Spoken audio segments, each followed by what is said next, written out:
Usinar aços endurecidos é, sem dúvida, um dos grandes desafios da indústria. É uma busca constante por um equilíbrio entre produtividade máxima, controle rigoroso de custos e, claro, a responsabilidade ambiental.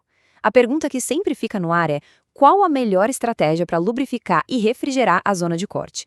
A gente vai a seco, usa o método tradicional de jorro ou aposta na técnica mais moderna, o MQL? Para responder isso, nós vamos mergulhar fundo nos dados de um estudo super detalhado que comparou exatamente essas três filosofias. O nosso roteiro aqui vai ser bem direto. A gente começa entendendo o dilema central do aço endurecido, depois vamos definir cada uma das três filosofias de usinagem. Na sequência, vamos analisar os dados de desempenho, os fatores de custo e sustentabilidade, e no final, a gente chega num guia prático para ajudar a fazer a escolha certa. Então vamos lá, vamos direto ao ponto, o dilema do aço endurecido. Usinar esses materiais é incrível porque muitas vezes substitui processos bem mais caros, como a retificação. Só que tem um porém.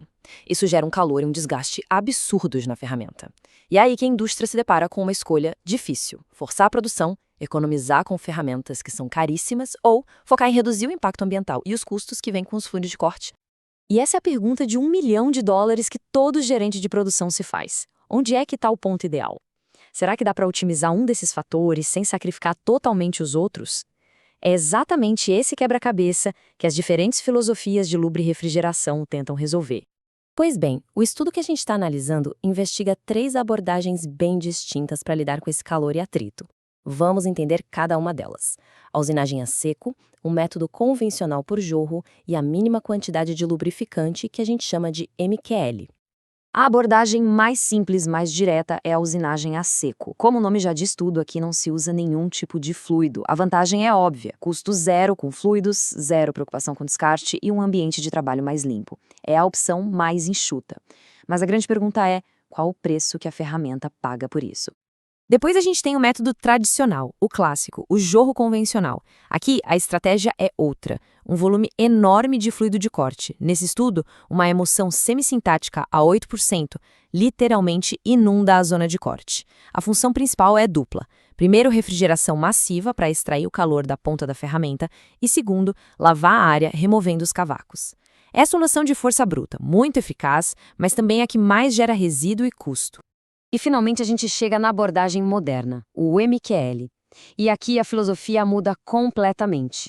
A ideia não é inundar para refrigerar, é aplicar uma névoa finíssima de óleo, coisa de 20 mililitros por hora, direto na interface entre a ferramenta e a peça, para lubrificar.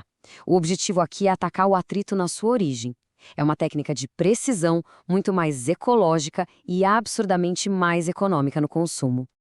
Agora, o que é realmente impressionante nessa tabela é a escala da diferença. Olhem só o dado de vazão. O método de jorro consome cerca de 93 litros por minuto. Enquanto isso, o MQL usa apenas 20 mililitros por hora. A diferença é astronômica. Isso ilustra perfeitamente as filosofias opostas. De um lado, refrigeração em massa, do outro, lubrificação de altíssima precisão. Muito bem. Com as filosofias bem definidas, vamos para o que realmente importa, os resultados. Como é que esses três métodos se saíram na prática, no chão de fábrica? A gente vai analisar duas métricas que são cruciais para qualquer processo de usinagem: a vida da ferramenta e a qualidade do acabamento superficial. E a primeira pergunta é aquela que mexe diretamente com o custo da operação. Ferramentas para usinar aço endurecido, a gente sabe, são caras. Então, qual desses métodos consegue extrair o máximo de tempo de vida de cada aresta de corte? E os dados do estudo para uma ferramenta de PCBN a 300 metros por minuto são bem claros. O método de jorro convencional foi o grande vencedor, chegando a quase 15 minutos de vida útil. Em segundo lugar ficou a usinagem a seco e, o que pode surpreender alguns, o MQL teve o pior desempenho nesse quesito específico. Parece que a refrigeração intensa do jorro fez toda a diferença aqui. E essa não é só uma interpretação. A conclusão do próprio autor, lá na página 154, confirma exatamente isso com todas as letras. Nota-se, na maioria dos experimentos, um melhor desempenho de vida para o método com fluido de corte. Fica claro que, se o objetivo é maximizar a vida da ferramenta, a refrigeração em massa ainda leva a melhor. Ok, o método de jorro protege mais a ferramenta. Mas e a qualidade da peça final? O acabamento superficial, que a gente mede pela rugosidade, é vital. Um acabamento ruim pode significar rejeição de um lote inteiro. Então, qual método entrega a superfície mais lisa? E mais uma vez, os dados favorecem o método de jorro. É bom lembrar que, na rugosidade, um valor menor é sempre melhor. E o jorro produziu a superfície mais lisa, com um A de 0,413 micrômetros. Tanto a usinagem a seco quanto o MQL resultaram em superfícies bem mais ásperas. Ou seja, quando o assunto é puramente desempenho de corte, o método tradicional parece ser o campeão. Mas como a gente sabe, desempenho não é tudo na indústria. Se fosse, a decisão seria fácil. Agora vamos analisar o outro lado da moeda, que muitas vezes é o que realmente define a estratégia de uma empresa: o custo e a sustentabilidade. E é aqui que o jogo vira completamente. A técnica MQL consome algo entre 10 e 100 mililitros de óleo por hora. É uma quantidade mínima, quase simbólica, se a gente comparar com os mais de 90 litros por minuto do sistema de jorro.